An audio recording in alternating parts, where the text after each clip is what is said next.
मौत का महत्व। बहुत समय पहले की बात है। एक छोटे से गांव में एक गरीब किसान रहता था। उसका नाम रामू था। रामू अपने खेतों में मेहनत से काम करता था और ईमानदारी से अपना जीवन यापन करता था।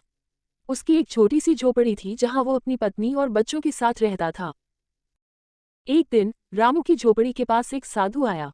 साधु ने रामू से पानी मांगा। रामू ने तुरंत साधु को पानी पिलाया और उसे बैठने के लिए जगह दी। साधु ने रामू की मेहनत और ईमानदारी को देखकर प्रसन्न होकर कहा, रामू, मैं तुम्हारी सेवा से बहुत खुश हूँ। मैं तुम्हें एक वरदान देना चाहता हूँ। तुम जो भी मांगोगे तुम्हें मिलेगा। रामू ने सोचा और कहा, साधु महाराज, मुझे कोई वरदान नहीं चाहिए। मैं अपनी मेहनत से खुश हूँ। साधु ने कहा, रामू, तुम्हारी सादगी और संतोष से मैं बहुत प्रभावित हूँ। लेकिन फिर भी मैं तुम्हें एक सलाह देना चाहता हूँ। याद रखना, मौत सबसे बड़ी सच्चाई है।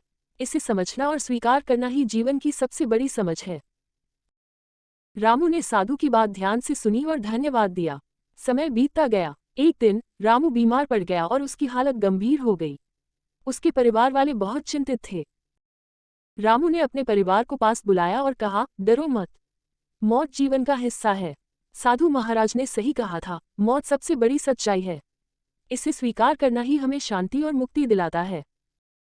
रामू की आंखें बंद हो गईं और उसने शांति से अंतिम सांस ली। उसका परिवार दुखी था, लेकिन रामू की बातों को याद करके उन्होंने उसे शांतिपूर्वक विदा किया।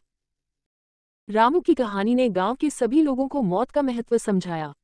उन्होंने सीखा कि मौत को स्वीकार करना और जीवन को सादगी और संतोष के साथ जीना ही सच्चा ज्ञान है।